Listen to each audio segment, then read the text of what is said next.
গরম গরম ভাতের সাথে আলু ফুলকপি দিয়ে এইরকম রুই মাছের ঝোল থাকলে আশা করি আর কিছুই লাগবে না। আমার তো কিছুই লাগে না।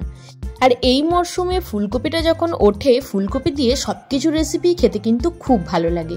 আমি বড় বড় করে ফুলকপি আর আলু কেটে নিয়েছি, আর একটা মিক্সিং জারের মধ্যে আদা, টমেটো আর কাঁচা লঙ্কা নিয়ে নিয়েছি। এই ঝোলটা আমি পেঁয়াজ ছাড়াই বানাবো, তাতে কিন্তু ফুলকপির টেস্টটা বা ফ্লেভারটা খুব ভালো হয়। যেহেতু এখনকার ফুলকপি যে কোনো শীতের সবজি আমার মনে হয় গরম জলে নুন হলুদ দিয়ে একটু ভাপিয়ে নেওয়া ভালো।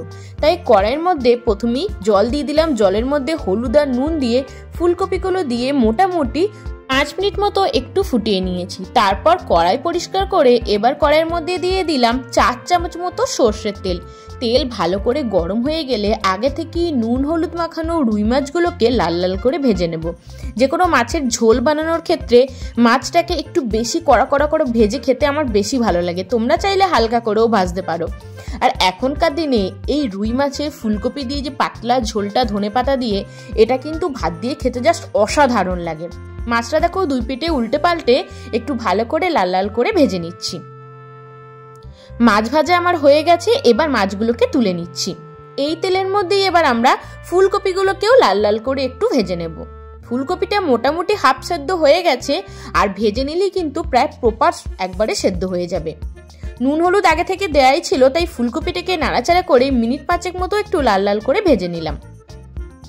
আর একটু তেল আমাদের লাগবে বাকি ঝোলটা বানাতে। এই তেলের মধ্যেই আরও 2 চামচ তেল আমি অ্যাড করে দিলাম। তারপর এই তেলের মধ্যেই প্রথমেই দিয়ে দিচ্ছি 5 ফোড়ন, হাফ চামচ 5 ফোড়ন দিয়ে দিলাম। আর একসাথে বেটে রাখা আদা, টমেটো আর কাঁচা লঙ্কার পেস্ট দিয়ে দিলাম। এই পেস্টটা মোটামুটি আমি এখানে বড় চামচের 4 চামচ মতো দিয়েছি। খুব ভালো করে এবার গ্যাসের ফ্লেমটা লো টু মিডিয়ামে রেখে কষিয়ে নিতে হবে, কারণ টমেটো, আদা এগুলোর একটা র ফ্লেভার থাকে। যতক্ষণ না পর্যন্ত কাঁচা গন্ধটা চলে যাচ্ছে ততক্ষণ কিন্তু কষিয়ে নিতে হবে। বেশ কিছুক্ষণ কষিয়ে নেওয়ার পর একে একে যে গুঁড়ো মশলাগুলো লাগবে সেগুলো দিয়ে দিচ্ছি। হলুদ গুঁড়ো, কাশ্মীরি লঙ্কার গুঁড়ো আর জিরে গুঁড়ো। গুঁড়ো মশলাগুলো দিয়েও বেশ কিছুক্ষণ আমরা মশলাটা কষিয়ে নেব। মশলা থেকে যখন তেল ছেড়ে দেবে তখন দিয়ে দেব আলু। আলু তোমরা আগে থেকে সেদ্ধ করেও রাখতে পারো। আমি কিন্তু আলুটাকে আলাদা করে ভাজিনি, মশলার মধ্যে দিয়ে আলুটাকে বেশ কিছুক্ষণ কষিয়ে নিয়েছি। এইভাবে করলে কিন্তু আলুটাকে আলাদা করে আর ভাজতেও লাগে না। ওইদিকে আমি ঝোলের জন্য বানিয়ে নিয়েছি গরম জল। ঝোলটা যখনই তোমরা বানাবে অবশ্যই গরম জল দিও, না হলে কিন্তু টেস্টটা পুরোটাই নষ্ট হয়ে যায়। যতটা ঝোল লাগবে, ঝোল একটু আলুটা সেদ্ধ হওয়ার সময় কমেও যাবে। গরম জল দিয়ে দিলাম। এবার দেখো আলুটা মোটামুটি সেদ্ধ হয়ে গেছে, 10 মিনিট মতো ফুটিয়ে নিয়েছিলাম। তারপর কপি আর মাছ একসাথে দিয়ে দিলাম। মাছ আর কপি দিয়ে দেওয়ার পর খুব ভালো করে ঝোলের সাথে একবার টকবক করে ফুটিয়ে নিতে হবে, যাতে ঝোলটার মধ্যে ফুলকপি আর মাছের ফ্লেভারটা পুরোটা চলে আসে।